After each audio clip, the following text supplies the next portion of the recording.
사도행전 4장 13절부터 22절까지 다 찾으셔서 일어나시기 바랍니다. 사도행전 4장 13절부터 22절까지 있는 말씀.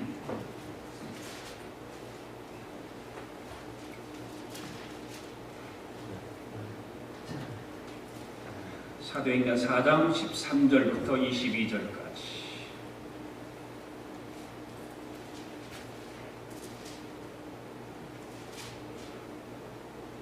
13절부터 읽습니다. 시작. 그들이 베드로와 요한이 담대하게 말함을 보고 그들을 본래 학문 없는 범인으로 알았다가 이상히 여기며 또 전에 예수와 함께 있던 줄도 알고 또 병나은 사람이 그들과 함께 서 있는 것을 보고 비난할 말이 없는지라 명하여 공회에서 나가라 하고 서로 의논하여 이르되 이 사람들을 어떻게 할까? 그들로 말미암아 유명한 표적 나타난 것이 예루살렘에 사는 모든 사람에게 알려졌으니 우리도 부인할 수 없는지라. 이것이 민간에 더 퍼지지 못하게 그들을 위협하여 이후에는 이름으로 아무에게도 말하지 말게 하자 하시고 그들을 불러 경고하여 누구지 예수의 이름으로 말하지도 말고 가르치지도 말라 하니 베드로와 요한이 대답하여 이르되 하나님 앞에서 너희의 말을 듣는 것이 하나님 말씀을 듣는 것보다 옳은가 판단하라. 우리는 보고 들은 것을 말하지 아니할 수 없다 하니 관리들이 백성들 때문에 그들을 어떻게 처벌할지 방법을 갖지 못하고 다시 위협하여 놓아 주었으니 이는 모든 사람이 그 된 일을 보고 하나님께 영광을 돌림이라. 이 표적으로 병나은 사람은 40여세나 되었더라. 아멘. 앉으시면서 인사합시다. 오늘도 은혜 받기를 원합니다. 할렐루야. 감사합니다. 지난주에 연결해서 이렇게 이런 말씀들 같은데요. 오늘 사도들을 위협하는 공의원들이라고 하는 제목으로 말씀을 드리려고 합니다. 여러분이 시브리서 11장에 있는 말씀은 다 무슨 내용인지 아시죠? 시브리서 11장은 무슨 장이라고 그러죠? 믿음장이다 이렇게 말합니다. 거기에는 성경에 나오는 믿음의 선진들이 쭉 나열되었어요. 구약에서부터 전부 다. 구약에서부터 쭉 믿음의 선진들의 이름이 쭉 나열되어 있고 그들의 믿음이 일일이 소개되어 있습니다. 몇 가지를 해보면 믿음으로 원수를 대적해서 물리친 이야기가 나옵니다. 믿음으로 불같은 시험과 핍박을 견디어내고 승리한 이야기도 나옵니다. 어떤 사람은 돌에 맞아 죽어가면서도 믿음을 지킨 이야기가 나옵니다. 어떤 사람은 톱으로 켜서 죽임을 당하면서도 믿음을 지킨 이야기가 나옵니다. 어떤 사람은 암열과 토굴과 광야에 요리하면서도 믿음을 지킨 이야기. 이 믿음의 사람들의 이야기가 시브리서 11장에 보면 잘 나열되어 있습니다. 이 모든 믿음을 지킨 사람들에 대해서 마지막 평가를 어떻게 하고 있는가? 이 사람들은 세상이 감당할 수 없는 사람들이었다. 이렇게 기록하고 있어요. 이 사람들은 세상이 감당할 수 없는 사람들이었다. 자, 그렇습니다. 오늘 우리에게도 아무리 불같은 시험과 핍박이 가해진다 할지라도 진정한 믿음이 있으면 세상이 우리를 이기지 못할 줄로 믿습니다. 왜일까요? 참된 믿음은 핍박을 견디고 위협을 이기고 세상을 이기기 때문입니다. 참된 믿음을 가진 자들에게는 하나님께서 성령님께서 그를 지켜주시고 인도하시기 때문에 그렇습니다. 신앙생활을 하다가 시련을 당하거나 핍박을 당할 때 우리를 실족하고 넘어지는 사람들이 있죠. 왜일까요? 왜 신앙생활을 하다가 시련을 당하고 핍박을 받을 때 실족하고 넘어질까요?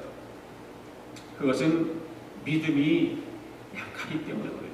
믿음이 부족하기 때문에 그렇습니다. 믿음의 기초가 든든해야 신앙생활을 할 때도 흔들리지 않고 실족하지 않습니다. 믿음이 든든해야 돼요. 그래서 믿음의 기초를 세워서 모든 것을 쌓아 올리는 거죠. 그 기초가 흔들려버리면 신앙생활 전체가 흔들리기 때문에 그렇습니다. 빌딩을 지을 때도 기초가 든든하지 않으면 어떻습니까? 무너지는 많은 것입니다. 부실공사를 하면 건물이 붕괴되는 현상들이 일어납니다. 다리도 무너지고 부실공사는 어떤 것도 다 바르게 세워지지 않습니다. 다 무너지는 것입니다. 우리 신앙생활도 마찬가지입니다. 건물을 세우는 것과 같은 것입니다. 바람이 불고 태풍이 불어도 무너지지 않다면 견고하고 튼튼한 믿음의 집을 잘 지어야 될 줄로 믿습니다.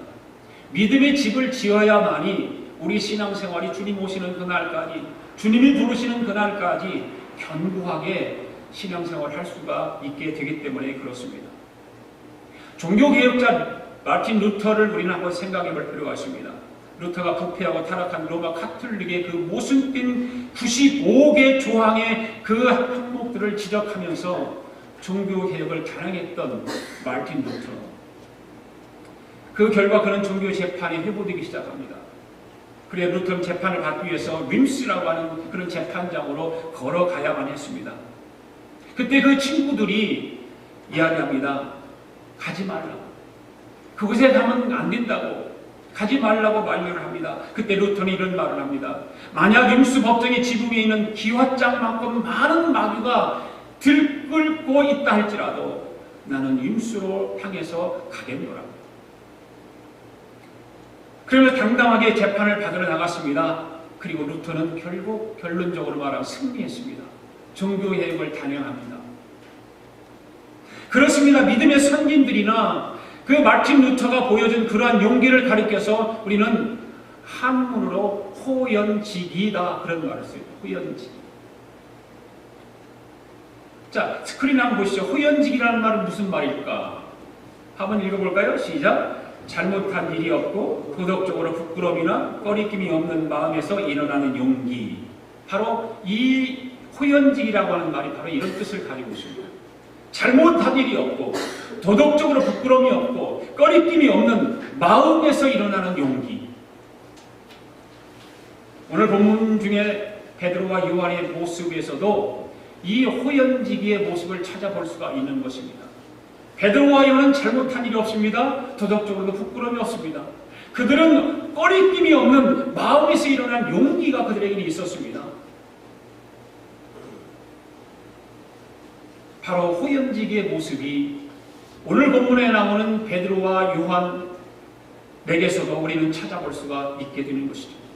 당시 교권을 잡은 자들은 베드로와 요한을 가운데 세우고서 도대체 무슨 권세와 누구의 이름으로 그런 일을 행하는지를 물었습니다. 많은 공회회원들이 그 엄청난 힘을 가지고 엄청난 권력을 가지고 그 사도들을 세워놓고 물어봅니다. 당당한 그 당대의 쟁쟁한 사람들이 모인 곳에서 이 베드로와 요한은 사도들은 이 별 볼 일 없는 사람들이잖아요. 이 두 사람을 정말로 가운데 세워놓고 그런 질문을 하고 있습니다. 그 광경을 한번 우리가 상상을 한번 해보십시오. 아마 웬만한 감력을 가진 사람이라 할지라도 굉장한 위축감이 있었을 것입니다.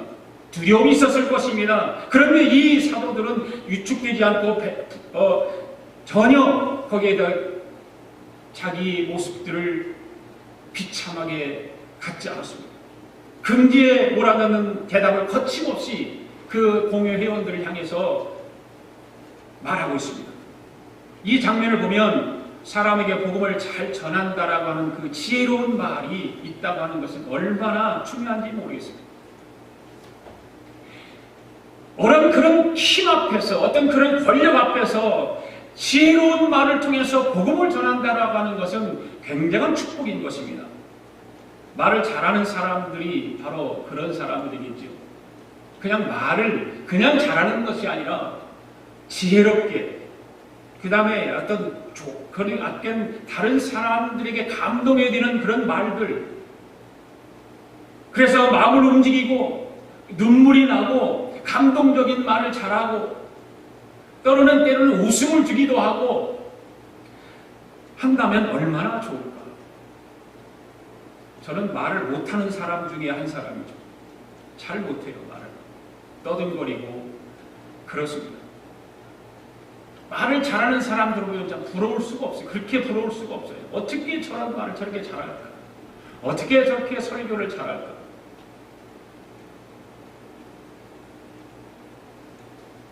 베드로와 요한이 그 공회 회원들 앞에서 당당하게 그 말을 하는 거 보면은 대단한 사람들이죠. 그들은 별 볼 일 없는 사람들이었고 사람들에게 천대받고 멸시받던 그런 사람들이었지만 그렇게 공회 회원들 앞에서 말을 하고 있습니다. 오늘은 증인들의 이야기 13번째, 사도를 위협하는 공회 회원들에 대해서 말씀을 드리려고 합니다. 첫 번째, 할 말은 잊은 공회 회원들에 대해서 한번 물어보겠습니다. 얘기를 해보겠습니다. 할 말을 잃은 공회 회원들. 그런 엄청난 권력 앞에, 자기들의 힘 앞에 그 별 볼 일 없는 사도들이 당당하게 이야기하는 그 모습을 보면서 이 공회 회원들은 할 말이 잃어버렸어요.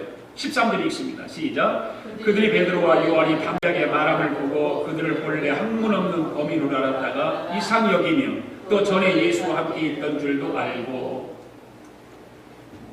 지금 베드로와 요한은 공회 회원들 앞에서 신문을 받고 있습니다. 그런데 이들은 전혀 위축되지 않고 기탄 없이 복음에 대해서 말하고 있는 거예요.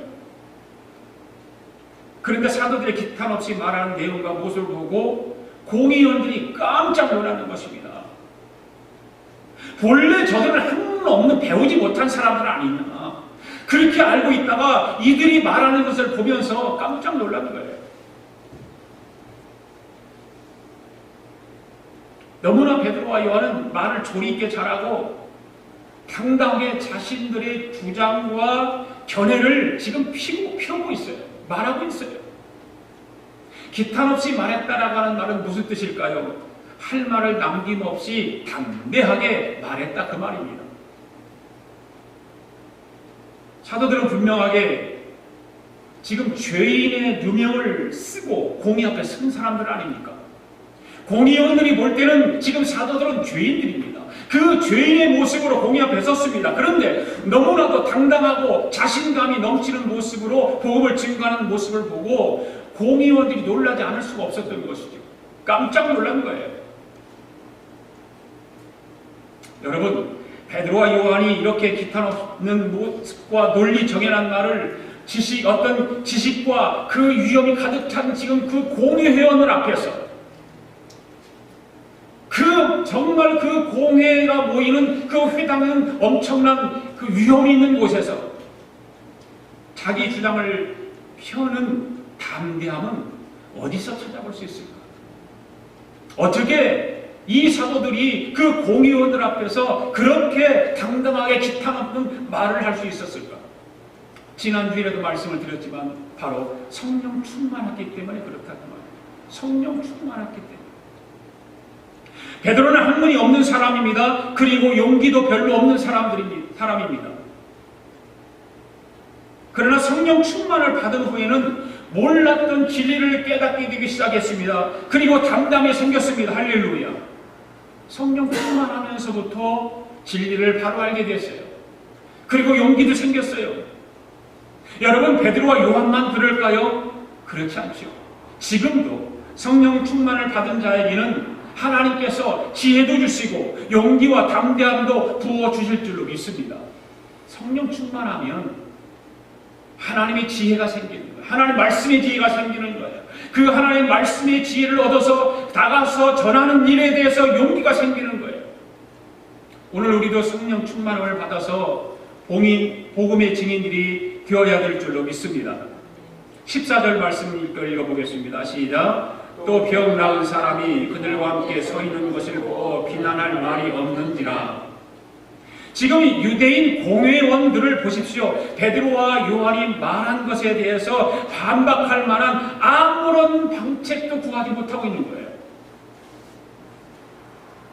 왜 그렇습니까? 베드로와 요한이 지금 기탄 없이 그 말하는 그런 모습을 보면서, 확신에 찬 그 모습을 보면서 할 말을 없는 거예요. 그런데다가 베드로와 요한이 성전 위문에서 나면서부터 안진뱅이를 치유한 그 사건을 확인한 사람들이 있고, 또 그 장본인이 지금 산 증거로 베드로와 함께 있는 거예요. 그러니까 공회원들이 할 말을 잃어버린 거예요. 잊어버렸어요. 여러분, 그렇습니다. 핍박하는 사람도 반대하는 사람도 분명한 증거 앞에서는 뭐라고 할 말이 없는 거 아니겠습니까? 분명한 증거 앞에서, 분명한 그런 기탄 없는 말 앞에서는 아무리 핍박을 가하고 반대를 해도 그런 사람 앞에서는 할 말이 없는 거예요. 오늘 우리도 신앙생활하면서 핍박을 받거나 신앙생활을 반대하는 사람에게 생생한 증거를 보여주어야 될 줄로 믿습니다. 그 증거는 여러 가지 모양으로 나타날 수가 있습니다. 그러나 무엇보다도 여러분들의 진실한 변화된 모습을 보여줄 때 그것이 확실한 증거가 될 줄로 믿습니다. 그 변화된 모습들이 여러 가지가 있겠죠. 네. 게으른 사람은 부지런해야 되고, 혈기 있는 사람은 온유한 사람이 되어야 되고, 변화가 그렇게 일어나야 되죠. 이기적인 사람은 사랑을 베푸는 사람으로 변화가 일어나야 되고, 부정적인 사람은 긍정적인 사람으로 변화가 되어서 그 생생한 증거들을 보여주면 핍박하는 사람도 반대하는 사람도 할 말이 없어질 거예요. 그렇잖아요. 네. 기탄 없이 말하는 사도들 앞에서 공의원들은 할 말을 잊어버렸어요. 할 말을 잊어버렸어요. 이와 같이 할 말을 잊은 공의원들이 어떻게 합니까? 두 번째로 그 대책을 강구하기 시작해요. 자기들이 할 말이 없으니까 우리는 어떻게 하면 될까? 대책을 강구해요. 두 번째로 대책을 강구하는 공의원들을 볼까요? 15절 17절 시작. 명하여 공회에서 나가라 하고 서로 의논하여 이르되 이 사람들을 어떻게 할까? 그들로 말미암아 유명한 표적 나타난 것에 예루살렘에 사는 모든 사람에게 알려졌으니 우리도 부인할 수 없는지라. 이것이 민간에 더 퍼지지 못하게 그들을 위험하여 이후에는 이 이름으로 아무에게도 말하지 말게 하자 하고. 아멘. 지금 할 말을 잃은 이 공회원들이 사도들을 어떻게 할 줄 알지 못해서 당황하다가 잠시 사도들을 퇴장시켜요. 지금 재판을 받는 과정 속에서 퇴장을 시킵니다. 그리고 대책을 강구하기 시작합니다. 자기들끼리, 공회원들끼리 대책을 강구하죠. 이 사도들을 죄인으로 판결하려다가 도리어 성령 충만한 두 사람 앞에서 공의원들이 사도들 도리어 압도당한 그런 모습을 우리는 상상해 볼 수가 있어요. 네? 도리어 이들이 어찌할 바를 모르는 겁니다. 그래서 전혀 예상치 못한 일이 일어나는 것이죠. 그래서 사도들을 퇴장시키고 대책을 강구하기 시작하는 것입니다. 16절 그 앞부분에 보면 대책을 강구하던 공의원들이 뭐라고 말합니까? 이 사람들을 어떻게 하면 좋겠느냐라고 얘기해요. 자기들끼리 모여서 지금 대책을 강구하는데 도대체 이 사람들을 어떻게 하면 좋겠느냐. 신문을 하고 아무리 이야기를 해도 그 당당하게 기탄 없이 말하는 그 사도들을 보면서 어떻게 하면 좋겠느냐는 거예요. 자기들끼리. 별다른 방법이 없었어요. 왜 그랬을까요? 공의원들도 사람들을 통해서 분명한 표적이 나타난 것을 알았기 때문에 그렇습니다. 분명히 자기들도 알고 있는 거예요. 예루살렘 사람들이 그 사실을 다 알고 있어요. 다 보았어요. 그렇기 때문에 이 공의원들도 어떤 방법이 없는 것입니다. 그렇다고 그냥 사도를 풀어주면 이 복음의 세력이 걷잡을 수 없이 지금 번져나갈 것은 분명하잖아요. 그런 것을 막기 위해서 베드로와 요한을 불러다가 위험을 하면서 놓아주게 되는 거예요. 17절 보십시오. 시작. 이것이 민간에 더 퍼지지 못하게 그들을 위협하여 이후에는 이름으로 아무에게도 말하지 말게 하자. 결론은 그거예요. 이들이 회의를 했습니다. 다시 어떻게 할 것인가 의논을 했습니다. 결론은 뭡니까? 이들이 나가서 풀어주는데 더 이상 이들이 이 일을 하지 못하게 하자. 아무에게도 말하지 말게 하자. 결론을 그렇게 내린 것입니다. 바로 예수 그리스도의 이름으로 말하지 말게 하자는 거예요. 그러면서 그를 위협해서 놓아주는 것입니다. 자기들 생각엔 그것이 옳다라고 생각을 하고 그렇게 했던 것입니다. 그런데 그런 방법은 여러분들은 어떻습니까? 그 방법이 유치합니까? 유치하지 않습니까? 유치하지요. 네.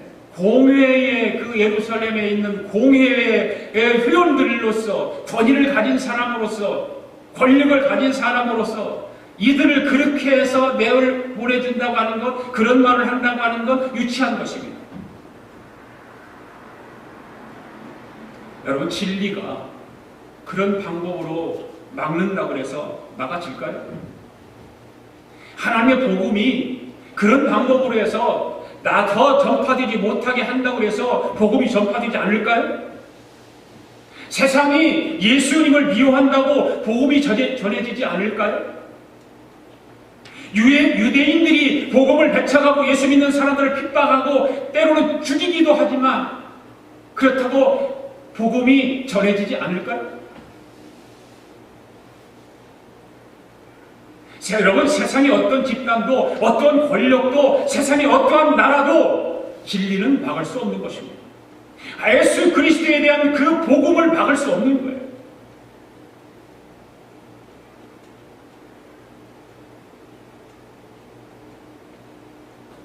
중국에도 선교사들이 많이 돌아다니고 합니다. 중국에는 복음을 전하지 못하도록 법적으로 되어 있지만 그렇다고 복음이 전해지지 않습니까? 여전히 복음은 지금도 전해지고 있어요. 진리는 여전히 지금도 진리로 세워지고 있어요.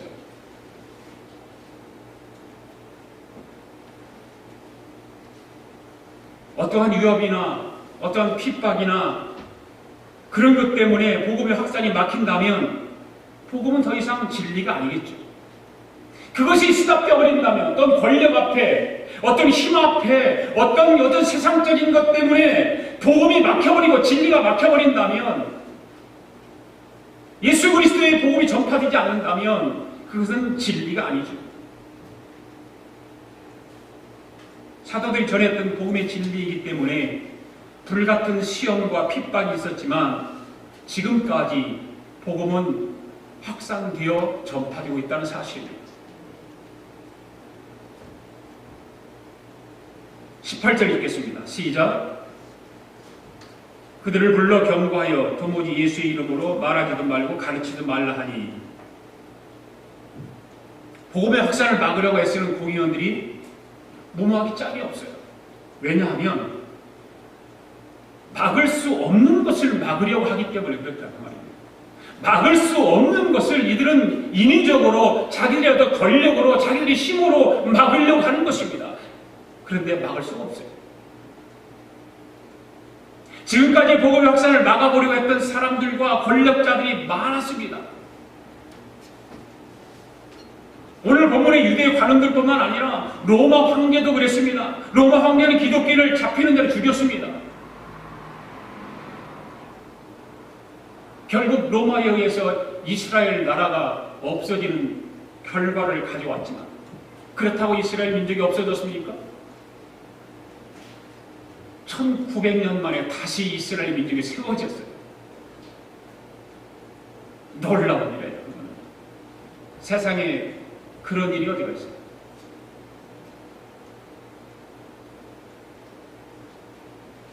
로마 황제가 그렇게 기독교를 박해하고 잡힌 죽였지만, 그런데 AD 313년에 콘스탄틴 황제에 의해서 기독교를 국교로 선포하는 일들이 생기잖아요. 우리나라에도 선교사들에 의해서 기독교가 전파될 때 대원군이 쇄국정책을 쓰지 않습니까? 쇄국정책을 써가지고 기독교인들을 다 죽여버려요.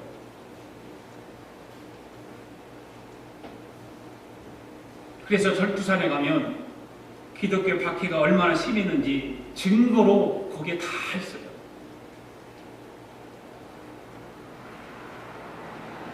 기독교의 복음은 진리입니다. 생명입니다. 할렐루야. 그렇기 때문에 아무리 복음을 가로막고 차단시키려고 하지만 막을 수 없는 것입니다. 복음은 막히지 않는 것입니다. 복음은 차단되지 않습니다. 어떤 권력에 의해서 어떤 힘에 의해서 절대 복음은 막히지 않는 것입니다.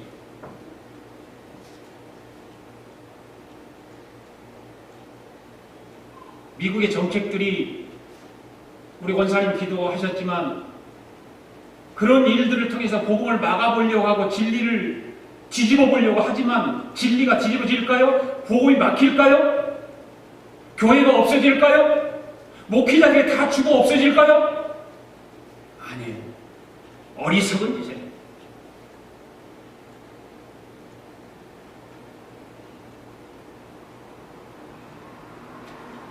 이렇게 공의원들이 대책을 간구하고 논의하면서 사도들에게 위협을 가했지만 사도들의 반응은 어땠을까요?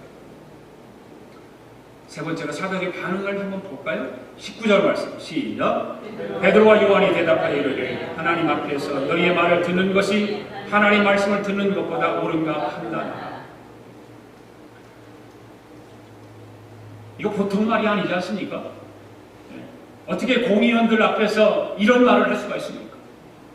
그 엄청난 권력 앞에, 힘 앞에 어떻게 이런 말을 당당하게 할 수 있습니까? 결국 이렇게 말하는 사도들 앞에 사도들이 말하는 것에 대해서 공의원들은 그들을 비난할 말이 없어져 버렸어요. 더 이상 재판을 할 수가 없습니다. 그 문제를 어떻게 처리할까 서로 의논했습니다. 그리고 표적이 나타나는 것을 부인할 수가 없으니까 이 사실이 더 이상 퍼지지 않게 하고 예수 이름으로 아무에게도 말하지 말게 하자고 결론을 내려버리는 것입니다. 그리고 사도들을 불러서 경고를 하면서 예수님의 이름으로는 말하지 말고 가르치지 말라고 그러고 쫓아내버리는 거예요. 결론이 그거예요. 그때 베드로와 요한이 19절에서 말하는 것은 바로 그거예요. 하나님 앞에서 너희 말 듣는 것이 하나님 말씀을 듣는 것보다 옳은가 너를 생각해봐라는 걸 생각해봐. 보통 당당한 사람들이 아니에요. 보통 용기가 있는 사람들이 아니에요. 공의원들이 의결사항을 반대하거나 거역하는 것은 사회적으로 여러분들 매장되고 죽음을 자초하는 거라고 똑같은 거예요. 지금요. 그런데 사도들은 어떻습니까? 공의 결정 앞에서 복음을 계속해서 전하겠다는 것 아닙니까? 나는 너희들이 말하는 그 말에 나는 절대 동의할 수 없다. 나는 복음을 계속 전해야 되겠다는 거예요. 계속해서 그렇게 되면 예수님처럼 잡혀서 죽을 수도 있어요. 그 당시 유대교 관원들은 그렇게 하고도 남을 사람들이었어요. 엄청난 그 파워를 가지고 있는 사람들이었기 때문에 얼마든지 잡아다가 감옥에 가둘 수도 있고 매를 때릴 수도 있고 심지어는 죽일 수도 있는 그런 힘을 가지고 있는 사람들입니다. 그런데 사도들은 그들의 그 위험에도 굴하지 않고 계속해서 복음을 전하겠다고 하는 것입니다. 할렐루야. 왜일까요? 왜 그들은 그런 엄청난 힘 앞에 권력 앞에 꿇어 무릎 꿇지 않고 계속해서 복음을 전하겠다고 할까요? 그것은 자신들이 믿고 있는 복음의 진리가 온전한 것임을 알았기 때문입니다. 자기들이 믿고 있는 그 진리가 예수 그리스도가 온전한 것임을 알기 때문에 그런 것입니다. 그리고 자신들이 복음의 증인으로서 하나님으로부터 온전히 부르심을 받았다고 하는 확신 때문이었습니다. 그래서 자기들의 생명을 걸고 공의 앞에서 당당하고 거침없이 말을 하게 되는 것입니다. 요즘 합리주의자들은 그게 무슨 복음을 믿는 사람들이냐고 말할 수 있겠죠. 이성적인 사람들은 어떻게 예수 믿는 사람이 권력 앞에 그렇게 말할 수 있냐라고 말할 수 있겠죠. 합리적이고 이성적인 사람들은 그렇게 우리를 이해시키려고 하고 우리를 그걸 합리하게 하고. 그런데 사도들을 보십시오. 베드로와 요한을 보십시오. 합리적입니까? 합리적이 아니에요. 이성적입니까? 이성적이 아니에요. 공의원 앞에서 우리가 어떻게 하면 그러면 살 수 있냐라고 타협했습니까? 타협 안 했습니다.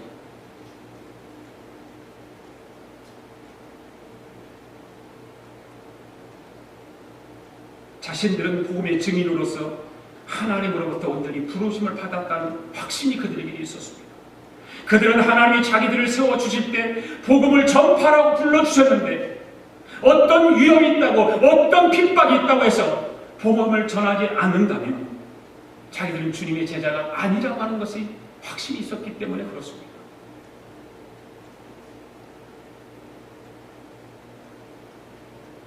주님이 제자들과 함께 사역을 하러 다니실 때 그 제자들을 전도 여행을 떠내보내면서 예수님께서 제자들에게 한 말이 있어요. 마태복음 10장 27절 18절 말씀 읽어볼까요? 시작.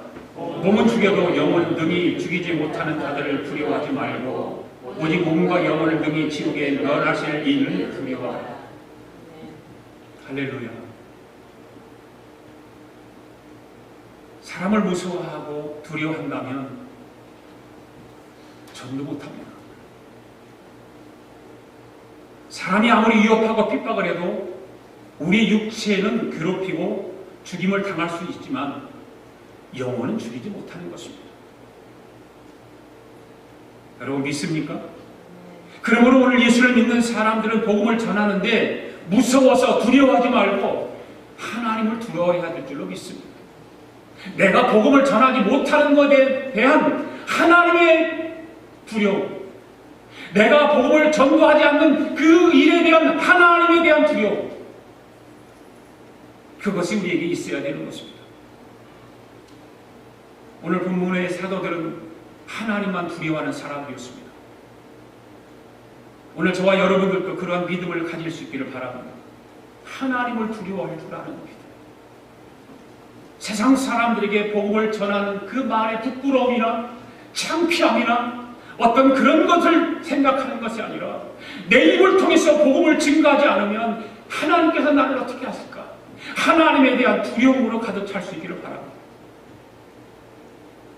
마지막으로 20절 21절 말씀 읽습니다. 시작.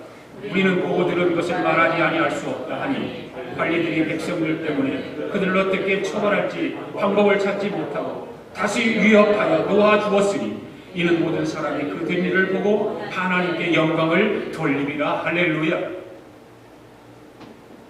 사도들은 자기들이 들은 것을 전하지 않으면 자기를 속이는 자가 된다고 고백하고 있습니다. 사도들은 예수님께서 십자가에 못 박혀 죽으시는 것도 보았어요. 예수님께서 부활하시는 장면도 보았어요. 그러한 사건들을 보면서 예수님이 하나님의 아들 메시아심을 확신하게 됐어요. 할렐루야. 자기 눈으로 본 거예요. 실질적으로. 그 로마 군병들 앞에 핍박을 받고 고통을 당하고 십자가에 죽으시면서 하시는 말씀도 들었고 또 십자가에 죽으시고 무덤에 묻힌 것도 보았고 3일 만에 다시 부활하신 것도 다 보았습니다. 그런 사건을 보면서 그런 생각을 안 했다고 하는 것 좀 이상하죠. 하나님의 아들 바로 메시아가 예수님이시다. 그걸 온전하게 깨닫게 되는 것입니다. 여러분 현대를 살아가는 오늘 우리를 향해서 하나님 원하시는 것은 무엇일까? 우리가 세운 계획이나 그 계획을 이루어지기를 원하는 것일까? 물론 그 부분도 한 부분이 될 수 있겠죠. 그러나 그것이 아닙니다. 하나님의 놀라운 계획을 수행하시려고 하신다는 것. 하나님은 우리를 불러주시고 우리를 하나님의 자녀로 삼으시고 우리를 일꾼으로 세워주시는 것을 하나님의 놀라운 계획을 함께 수행하기를 원하신다는 것입니다. 그래서 우리를 불러주시고 세워주신 것입니다. 그래서 하나님은 창세부터 우리를 계획해 놓으셨어요. 예배해 놓으셨어요.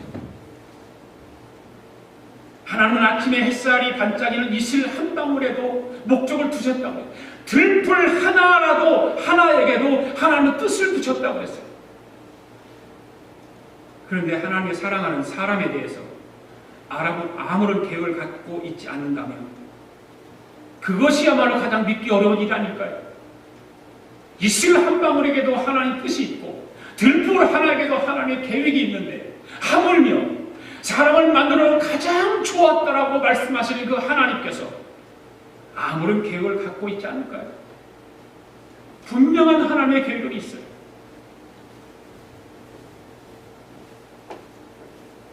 지금 많은 사람들은 자신을 목적이 없이 흐르는 하나의 물결처럼 살아가요. 하나의 물이 그냥 아래로 졸졸졸졸 흘러가는 듯이 사람들이 그렇게 살아가고 있습니다. 왜 그럴까요? 왜 그렇게 살아가고 있을까요? 마음속에 자기 계획으로만 가득 차 있기 때문에 그렇습니다. 여러분 마음속에 자기 계획으로 가득 차 있는 사람은 하나님의 계획을 선명하게 볼 수 없습니다. 왜 그렇습니까? 자신의 계획은 하나님의 뜻과 계획에 대한 그 영적 시야를 차단시키기 때문입니다. 자기 계획으로, 자기 생각으로 가득 차 있는 사람들은 하나님의 생각을 볼 수 없어요. 영적 시야를 차단시켰기 때문에 그것을 볼 수 없는 거예요.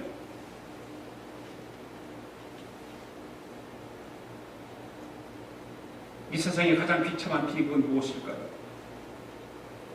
영혼을 잃어버리는 것입니다. 죽어가는 영혼을 그냥 잃어버리는 비참한 것입니다. 여러분, 오늘 사도들을 통해서 우리는 무엇을 깨닫고 있습니까? 여러분, 무엇을 생각하고 있습니까? 오늘 교회에 나와서 복음에 대해서 듣는 사람들은 참 많은데 복음을 전하는 사람들은 그리 많지 않다는 것입니다. 은혜를 받은 사람은 많은데 나가서 만나는 사람들에게 받은 은혜를 나누지 않는 사람이 더 많다는 거예요. 하나님 말씀, 하나님 앞에 나와서 교회에 와서 예배드리고 은혜 받고 그런 무슨 사람들은 많아요. 그런데 나가서 그 받은 은혜를 나누지 않는다는 것입니다. 오늘 우리는 이러한 형태의 신앙생활을 개선해 나가야 한다는 것을 알아야 합니다. 이대로는 안 되지 않겠습니까? 우리는 오늘 너무 편하고 좋은 환경에서 신앙생활을 하고 있기 때문이 아닐까요?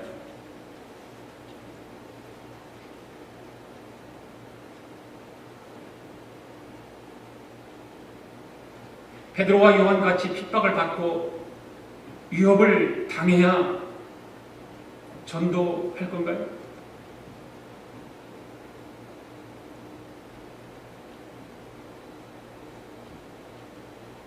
그러한 위협이나 그런 핍박이 있기를 오늘 우리는 복음을 전하는 자들이 되어야 될 줄로 믿습니다.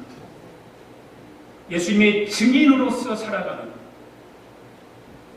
증인들의 이야기를 통해서 우리도 또한 증인으로서 살아가는 그러한 예수님의 제자들이 될 수 있기를 주님의 이름으로 축복합니다.